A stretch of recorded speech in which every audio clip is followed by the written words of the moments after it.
Sarah Wolfe, the Clean Energy Advocate at VPIRG.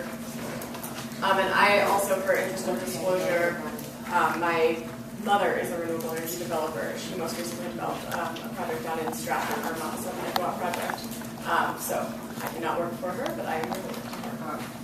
So I have copies of my testimony, which I'll share. VPIRG has advocated for net metering since its inception and for a strong net metering program.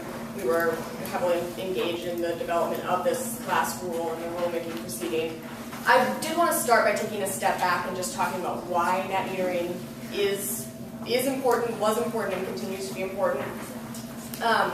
Really, for us, net metering is about the fostering a competitive marketplace. That competition in the marketplace has been what has allowed solar's cost to come down so that it is accessible. When people started going solar, it really was just because they wanted to make a difference in the planet and they were putting a lot of money up front.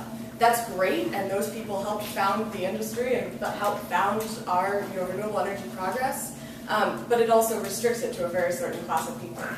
That's not a lot of Vermonters. But today, you see Vermonters across the income spectrum going solar, and the competitive marketplace has really driven that adoption.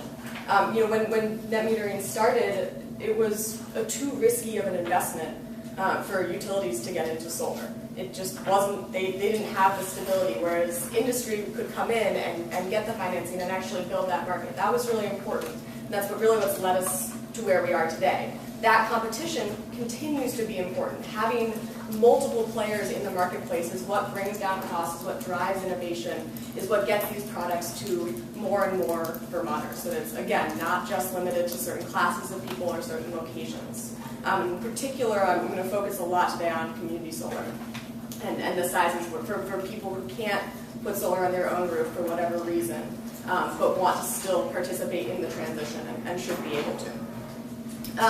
The other thing I'll mention on the sort of reason for net metering is size. Net metering is the program for the smallest systems, starting at 2-3 kilowatts. I just want to make sure that if you would, we've heard from two folks that have, again, sort of lined up maybe the same position as you or different. It would be helpful if you could articulate your support or opposition to some of those things that have already been said as you go forward. Yeah, I think I will, and if I don't, please stop me. Yeah. So it is the size. So having the ability for small and medium-sized systems, that was a policy choice from the state of Vermont. If we wanted to have all 1 megawatt, 5 megawatt, 7 megawatt projects, we could have done that, and it certainly would have been cheaper. That is sort of undeniable. But having this ability for individuals to use their own capital to help us as a state with that transition was a policy choice. And having them be smaller and more distributed systems, that's good for the grid, and it's good for the state of Vermont. So I just wanted to sort of start there and give that high-level picture of why this was important. We did have a number of concerns as we went through the rulemaking process last year, and we were concerned that the rule as it was being formulated was going to result in a decrease, particularly to these community-sized systems. So I'm really talking about above 15 kW and really the 50 to 150 range. Okay. And so, again, everyone's throwing numbers at you, and I'm sorry that I'm also going to do it. But we, particularly after the testimony last week, actually want to keep one of these. After the testimony last week, wanted to show one particular snapshot, which is these larger systems that above 15 kW, comparing the first 9 months of 2015 to the first 9 months of 2017. And the reason that I'm comparing those time periods is because of this bubble that everyone talked about at the end of 2015, that there was a significant bump as people saw that we were approaching the cap and that the new rules were going to be in place soon. So we took out that sort of abnormal bump, and we took out 2016, which again was abnormal for the reasons that Board Member Cheney or Commissioner Cheney laid out, and compared sort of 2015, which was the last full open year, these 3 quarters, last full open quarters, with the comparative quarters in 2017. And what you see here is that, except for the 16 to 50 kW, which I'll get to in a moment, there has been a dramatic decrease in these larger size systems across the board. This is for all utilities. This is across the state. And this data is from EPUC, so it's from the PUC. We understand that there have been data discrepancies, so I can only verify this data as it's come from the EPUC. But so if it came from the decrease, saying that Ms. Cheney didn't have this information? she should. This should be what she's working off of as well. But there have been discrepancies on data that's coming in from the utilities now during this proceeding, and so I think everyone's starting to get a clearer sense. So I'll pause on the 16 to 50 kW. This relates to the permitting issue that Senator McDonald has brought up and others have discussed. That the permitting got significantly harder for systems over 50 kW. And so as a result of that, we have seen a spike in the systems under 50 kW to sort of avoid that additional permitting hassle. I think you can see that illustrated in that first bar on both the number of applications and the size and the kilowatts. So there are a number of factors that contribute to this decline, and I think you've heard about a lot of them, but I will repeat again to sort of verify this is what we thought were going to be concerns, and this is what we've seen happening. There is been a decrease in the compensation for systems between 15 and 150 kW that aren't on preferred locations.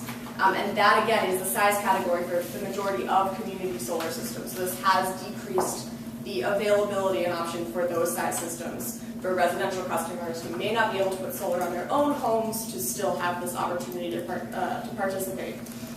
The preferred locations tend to be more expensive to develop.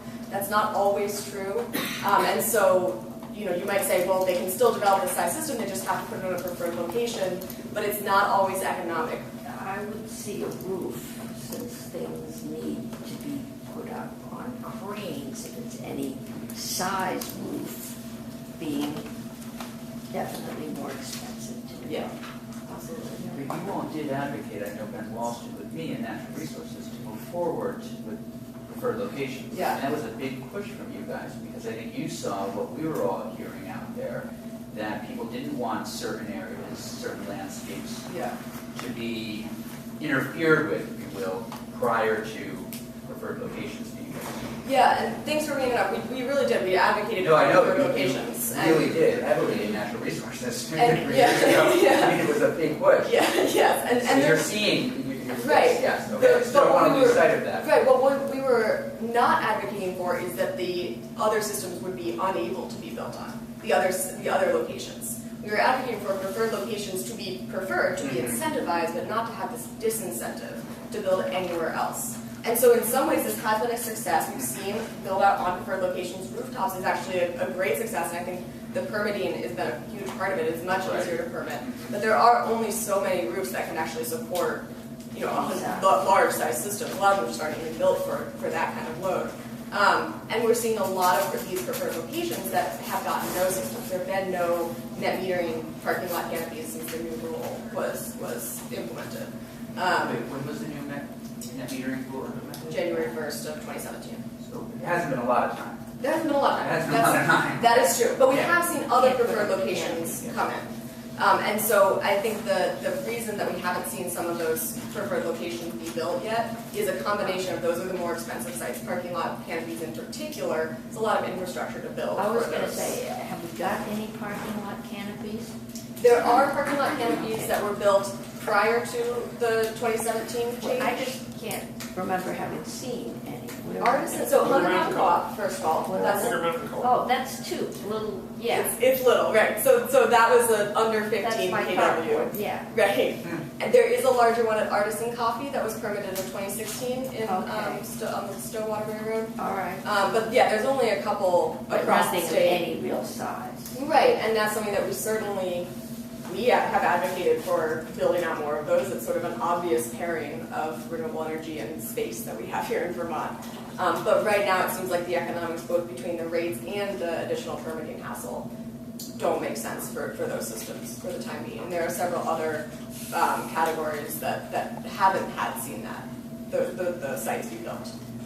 And so we have some concern about that. We did advocate during the proceeding for differentiated rates for different preferred locations to sort of recognize that some of those sites are more expensive to build out, and that the commission chose not to act on that, but that would be one potential solution to ensure that things like parking lot canopies could be built. So we also, in addition to focusing on community solar as a whole, have a specific focus on low and moderate income community solar, as Ms. Shute from the law school testified to. We have supported having a low income adder. So specifically, if your community solar system serves a certain percentage of lower moderate income Vermonters, then you get another additional adder. Again, making sure that this transition is available to all Vermonters. Do you define low? Usually low is defined as under 80% HUD, and moderate is 80 to 120. 80, under 80%. Okay, but if, in theory, you're getting renewable, I guess what we're double whammy is moderate income people, is they don't have the money to buy a share in a community net metering. But then the cost to the utility of buying that power that's generated is not decreasing their bills, which is what I think we heard from the electric co-op. They're paying more than it's reducing their bills, so it's a net loss. Right, and they don't have an opportunity to get off that, which is why their customers pay. Another thing that changed in the last round of the rules was that the individual customers are limited to the 500 kilowatt net meter capacity. So this is a problem for your larger customers, the municipalities, universities, schools, hospitals. That category. I mean, the city of Montpelier, for instance, their load is about 2 megawatts, but they're limited to having net metered power for just 500 kilowatts. In any one site. No, for that customer. It's defined by the city. That account. Yeah, right. All right, I'm trying to think of somewhere in the city short of deforesting Hubbard Park again, where you could put that size project. So according to the net metering rules, it just has to be within the utility territory. So it could be not. We could fill up a cornfield in Calais. Well, under these rules, it would be hard to make that work economically. I mean, in particular, the systems 150 to 500 are not allowed under these rules if they're not on a preferred location. So the cornfield may not work. But right now, Montpelier is basically prohibited from doing any further net metering, even if the city should want to move forward with that, and that seems problematic. So Montpelier has 500,000. We have 500 kilowatts. I believe we have 500 kilowatts to date, and so we can't do any further. Are those systems. the fields out Northfield Street? I believe there are fields, and I think thought they went to National Life, but the city does have, Does I it? believe, 500. But we need to talk to someone on the energy committee to understand. I'm sure they'll be here to talk to us. Yes. Was there a question? No, I was just expressing exasperation that Montpelier, for example, could expand its net metering. Yeah. I think that is it. It's for schools as well. I mean, the UVM has a larger load in hospitals, places where, particularly schools, where the benefit flows back to taxpayers when they're able to get savings. And then finally, I think we've talked about this a fair amount, but the increase in permitting costs for these systems over 50 kW has been a significant burden. And as Senator McDonald has pointed out, there was a provision in Act 174 to simplify permitting specifically for community systems that are at least 50% owned by the off-taker, which we strongly supported and was not ultimately reflected in the final rule. And as all of you know, all of these changes that have happened in the last rule have come now in concert with the new tariffs that were levied by the federal administration, which adds further uncertainty to the whole process. And so, in light of all of this uncertainty, we remain concerned that moving forward there will be continued decreases to net meter power and to customer access to this small-scale renewable energy. as well as for towns and schools and hospitals. I can see towns and schools, all right, universities being able to put up a net metering system that met their needs. It's the old solar hot water we started out with. To me, there's a decided difference between that and somebody that sells a share to somewhere else, but their business is being into commercial net metering, which to me, it's called community because they find a shareholder that'll buy it, but it's a different thing than saying the University of Vermont or the state colleges can't supply their own electricity. I assume being able to sell some of it is how they offset the cost. Right. But if that cost is costing the other members of the utility more, then that utility's customers are in fact subsidizing the city of Montpelier's ratepayers, or, okay. That's the dynamic that's causing the concern, I think. So I believe it would be helpful, because I don't have this data, to understand the largest systems that are being built, over 150, who are the actual off-takers? Because I think there's been a representation that they are large companies that are simply profiting off of this. And in my experience, that hasn't been the case, that these are school projects. And they are farm projects, and they are university. But I don't have that data. That's not data that's easily accessible, and so I'd have to go through each individual CPG, and sometimes it's not even there. Maybe we can ask the Department of Board to help us figure that out. So, because if you take the load off the wires, you're no longer selling it, that is decreased benefit to the utility. So it is a balance. At the same time, you would want to have communities able to access what they need in the way that Senator Cummings was. Absolutely. So I don't know, the issue around the community, individual customers, municipal customers being limited to 500 kW, I'm not sure we ever, did we ever really talk about that as a potential change when we wrote the statute? It showed up in the rules. Right. It wasn't uncontroversial.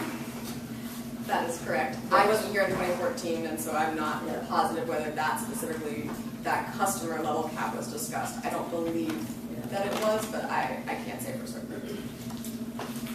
Oh, I'm sorry, I'm just confused by, if you would just help us with this chart again. These are the first 3 quarters of 2015 and 2017. Yeah. Why did you do the first 3 quarters? Right. Sorry for being obtuse, No, it's a little odd, and so I'm glad you asked for clarification. It had come up in the last round of testimony that there was this bubble at the end of 2015 because. Why not do? I'm sorry, go ahead. So there was a bubble at the end of 2015. Yeah. As people saw that we were going to hit the cap, and so there were a lot of people that said, "Oh God, we've got to move on these projects," and so there was a big spike. So we thought that was unrealistic to compare that big spike to 2017 because then it would look like there was a even more significant drop, and so we wanted to try to give the fairest representation of how these rules have changed, just the normal pace of net metering, which was taking out that bubble. And so then comparing the same time period in 2015 and 2017. Why not the entire year? Because we felt that would have, and I can provide the numbers. Yeah, absolutely. That would be great. That'd be We helpful. felt that the entire year would show an even greater drop between 2015 and 2017, and it wasn't the intent to inflate the numbers by using that artificial bubble. I think we've got some consensus that there was a spike in 17. In 15. In No, 15. 16, yeah. And that we are now 16. 15. And There we was a had- spike at the end of 2015 going into And 2016. 16 Was has- abnormal because several utilities had hit the cap. Right, so we're now starting to move up. I think going forward, the question is, what's happening?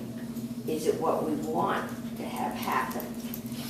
And have we given the legislative direction necessary to make changes if what we're seeing isn't what we want to see?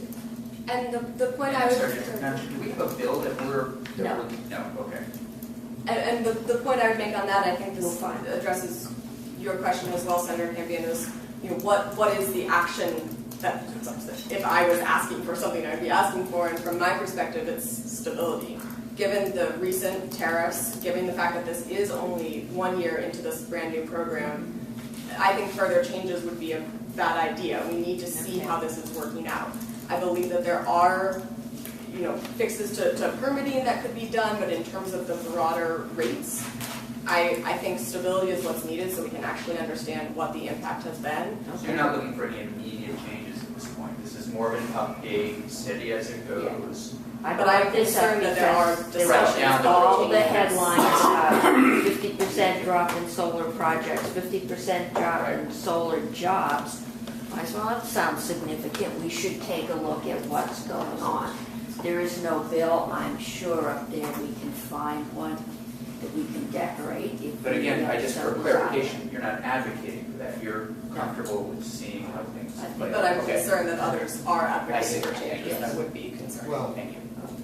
and to be further grounded in Senator Campion's question, it may not be a fair question for you, but are others looking for a substantial change this year? Can you identify who those are? I believe you've heard testimony that some people are concerned that this is still too fast of a pace, which I disagree with. Okay. I don't believe that there are others who are seeking changes other than that, but I Too fast a pace, but that would be too fast a pace in what direction? Right. Grow it some more? that's what I think that folks have tried to testify to, yeah. And then other people are saying, but aren't other people saying that we've seen a precipitous drop in solar? Yes, So they're not saying it's too fast, they're saying Correct. it's too slow. correct. Yeah.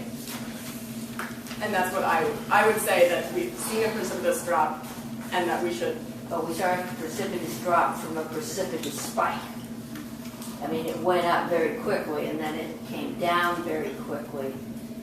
But the overall trend has been up. well, I think that's why 2016 is a tough year to look at, and that's why I was trying to compare 2015 and 2017 We'll as the know more last in 2018. more normal Yeah. year. Yeah, we will know more in 2018. What's There are the, no normal years. What's the federal move to add the tariff sudden and unexpected? The discussions had started, I believe, early spring of last year. So it had been in discussion for a while, but the amount of the tariff, no one knew. There's Well, I guess what I'm trying to get at is what has been the effect of it? Is there any way to quantify? And I know that one company has evidently gone out of business, but as we move forward, what's the effect of that? And then secondly, based on what the administration in Washington is doing, what other issues are there to drop that might have an effect on this? Yeah.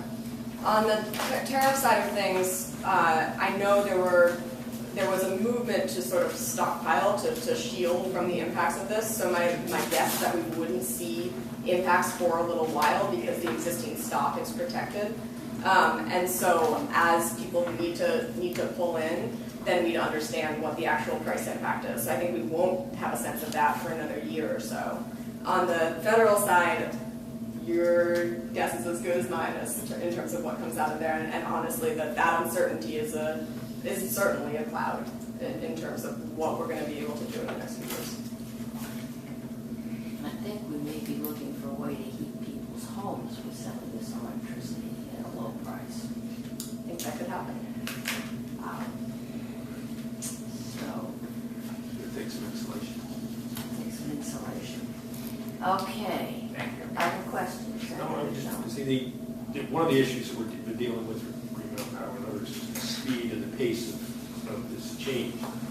And I would suggest the group net metering thing is separate and distinct from that. It is, for some reason, stalled, and there are many that would like to see it revolved while these other larger issues are being done. Are you in agreement? I mean, I certainly am concerned about the group net But metering. again, I just want clarification, because I think sometimes we knew that, we're wrapping up. You are in the steady as it goes category. Okay, Yeah, Thank you. yeah. Thank Well, you. if I ask you one more way, what do you not want to see happen? Like, what would be the bad scenario? Yeah, I don't want to see rates decreased. Rates The up. rates that the utility pays for the net metering. Correct. Either the rate or the adjusters. Okay. Thank you. What do you think most consumers want? I think consumers want net metering. I mean, I think they want to have access to net metering. That's what, you know, when we talk to our members, even if they don't have net metering, they know someone who does, they're sort of thinking about it in the future. They want to make sure that that's remains an option. What I hear, of course, is that people are just concerned about the high cost of electricity and they want to lower it. That's what I hear. Yeah, I think it's probably economically based. Some of us have the money to afford our principals, and some of us are concerned about keeping our kids warm. And I think that we got to try and find the balance in the middle here. Okay. Thank you. Thank you very much. Okay, Melissa. All right, over.